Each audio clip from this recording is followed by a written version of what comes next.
আজকে ঘুম থেকে উঠতে অনেকটাই দেরি হয়ে গেছে। যেদিন ঘুম থেকে উঠতে দেরি হয়ে যায় সেদিন ভাবি কি করে ওপর থেকে নিচ পর্যন্ত সংসারের সব কাজগুলো সামলাবো।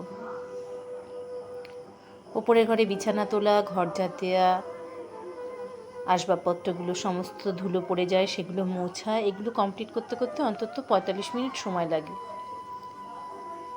তো যাই হোক, আজকে ঘুম থেকে উঠতে অনেকটাই দেরি হয়ে গেছে। চোখ খুলে দেখি প্রায় 8:10-15। এবার কোন দিক থেকে সামলাবো তাই ভাবছি। সকালে উঠেই ওপরের ঘরটা একটু পরিষ্কার করে নিলাম, ভালো করে বিছানা তুলে তারপরে চলে যাব নিচের ঘরে।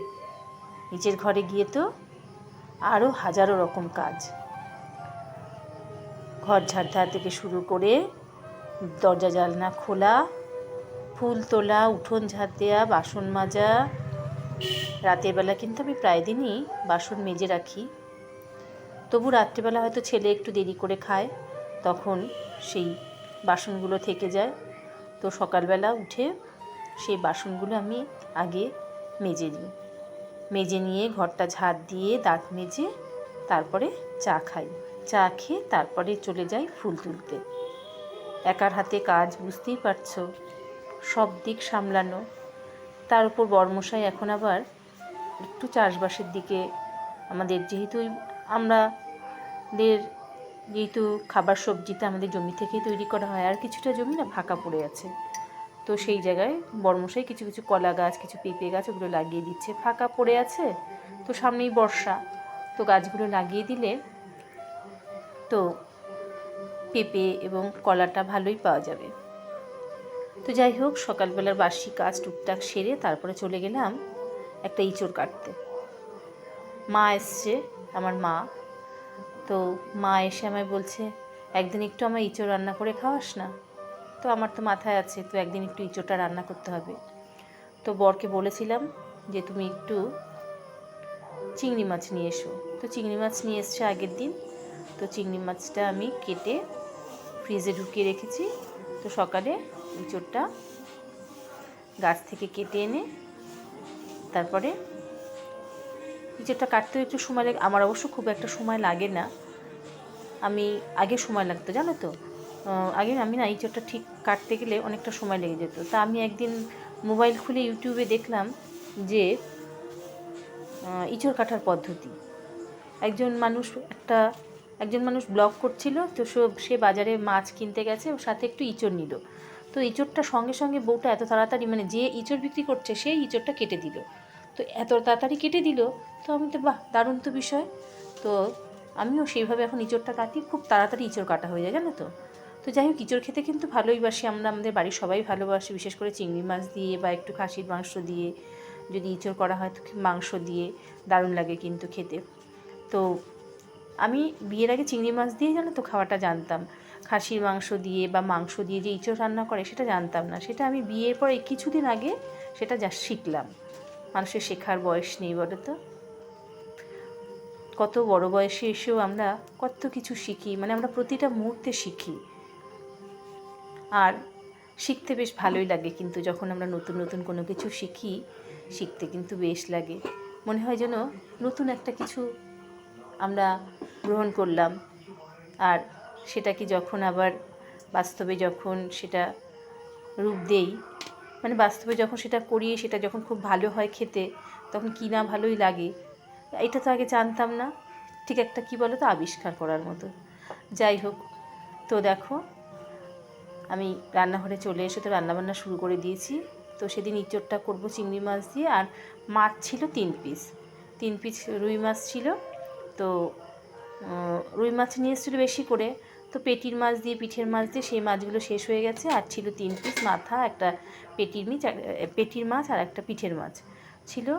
তো তার সাথে কী করবো, 4 জন তো, মা আছে, একবেলা তো আমার চালাতে হবে। তো তার সাথে একটা ডিম সিদ্ধ করে নিলাম। ভাতটা আমি অবশ্য আজকে আগেই করেছিলাম, তো ভাতের মধ্যে একটা ডিম সিদ্ধ দিয়ে দিয়েছিলাম। তো ডিমটা মাছের ঝোলের সাথে রান্না করে নিয়েছি।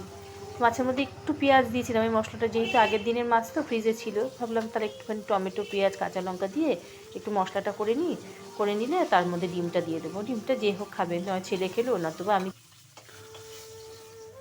তো যখন খেতে বসলাম তো মা দেখলাম বলে আমি মাছ খাবো না।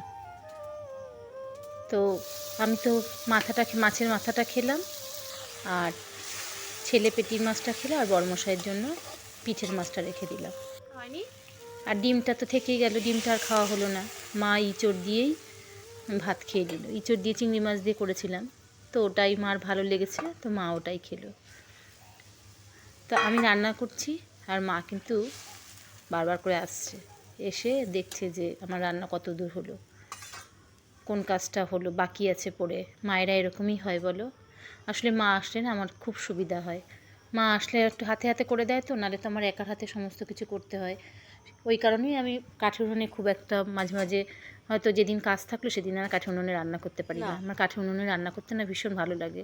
মানে রান্নার স্বাদটাও যেমন ভালো হয়, আর সময়টাও অনেক মানে টকবক করে ফোটে, আর তাড়াতাড়ি রান্নাটা হয়ে যায়, সময়টা কম লাগে। কিন্তু গুছিয়ে নিয়ে বসতে হয়, সেই গুছিয়ে নিয়ে বসতে গেলেই আমার একটু অনেক সময় দেরি হয়ে যায়। আর এই যে কাঠের উনুনে রান্না করে সেই বাসনগুলো মাজা, তারপরে গিয়ে আবার চান করে ঘরে পুজো দেওয়া, কিছু জামা কাপড় থাকে সেগুলো তোলা, শুকিয়ে গেলে আবার ভেজা জামা কাপড়গুলো সমস্ত রোদে দেওয়া, আবার তার মধ্যে যদি ঘর একটু এলোমেলো হয়ে যায় সেগুলো আবার গুছিয়ে রাখা, হয়তো ছেলে ঘরে কিছু খেলো সেই বাসনগুলো পড়ে থাকে সেগুলো আবার ধোয়া। তো এই করতে করতে আমি কাঠের উনুনে যদি রান্না করতে আসি তো তাহলে আমার চান করে খেয়ে উঠতে উঠতে প্রায় 2:30 থেকে 2:45 বেজে যায়। তো তবুও আমি চেষ্টা করি সবসময়। আর যেহেতু কাঠগুলো আমাদের বাড়িতে প্রচুর কাঠ আছে, আমি না সবসময় চেষ্টা করি যে কাঠের উনুনে রান্না করি, জ্বালানিটা যতটুকু বাঁচানো যায়।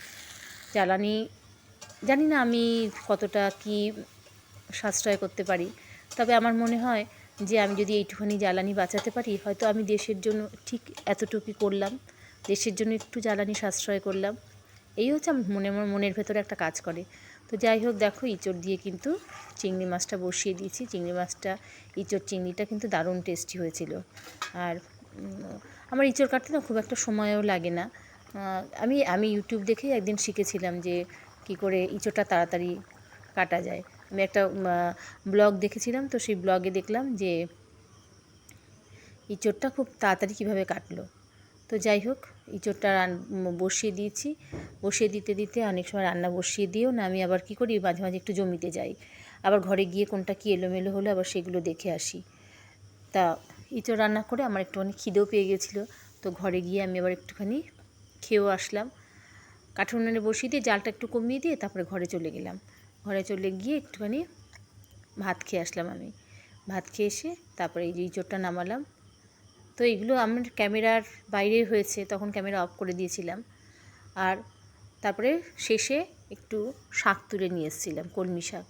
তো ভেবেছিলাম করবো না আজকে, কিন্তু আমি আবার ভাবলাম যে ছেলে যদি আবার ইঁচড়টা না খায়, তারপর দেখলাম যে না, ও ইঁচড় খেলো দুপুরবেলা ভাত খাওয়ার সময়। তো মাকে বললাম যে তাহলে তুমি শাকটা একটু কেটে দাও, তা আমি একটু শাকটা সুন্দর পেঁয়াজ দিয়ে কাঁচা লঙ্কা দিয়ে শাকটা রান্না করি। আর আমাদের যেহেতু ওই মানে সব রকম শাকই, ধরো কলমি শাক, সে তারপরে এখন আছে কুমড়ো শাক, তারপরে চাল কুমড়ো শাক, লাউ শাক, সব রকমই আছে। জমিতে গেলে মনে হয় এটা তুলে নিয়ে আসি, ওটা তুলে নিয়ে আসি। কুমড়ো গাছে দেখি কতগুলো ফুল ফুটে আছে, কিন্তু সে তুলে নিয়ে আসলে তো আবার নয় বড়া করো নাহলে ভাজা করো, ভাজা করলে আবার একটু বেশি পরিমাণে না হলে তো আবার কড়াইয়ের সাথে লেগে যাবে। তাই আর কুমড়ো ফুলগুলো তুলে আনিনি। তো রান্না করতে বসলে যখন কাঠের উনুনে রান্না করি, যদি কেউ একটু গুছিয়ে দেয় না, তাহলে কিন্তু বেশ রান্নাটা তাড়াতাড়ি হয়ে যায়। তো আমার ভিডিওগুলো তোমাদের কেমন লাগছে অবশ্যই কিন্তু কমেন্ট করে জানিও। আর ভালো লাগলে একটা লাইক, কমেন্ট এবং শেয়ার করো। আর যারা যারা এখনও আমার চ্যানেলটি সাবস্ক্রাইব করোনি, তাদের কাছে অনুরোধ, আমার চ্যানেলটি সাবস্ক্রাইব করে আমাকে এগিয়ে যেতে সাহায্য করো। তারপর দেখো কচিত শাকগুলো একদম একদম কড়াইয়ের সাথে, দেখো কতটা শাক ছিল, একদম কড়াইয়ের সাথে লেগে গেছে।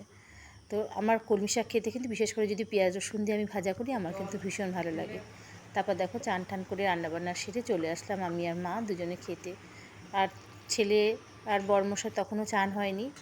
তো আমরা খেয়ে দিয়ে ওদের খাবার কিন্তু আমি আগেই গুছিয়ে রেখে দিয়েছি। আমাদের এটাই হয় সব সময়, আমরা সমস্ত খাবার টাবার গুছিয়ে খাওয়া হয়ে যায়, তারপরে ছেলে আসে, তারপরে বড়মশাই আসে, বড়মশাই সবার শেষে উনি খায়। তো সবাই ভালো থেকো, সুস্থ থেকো।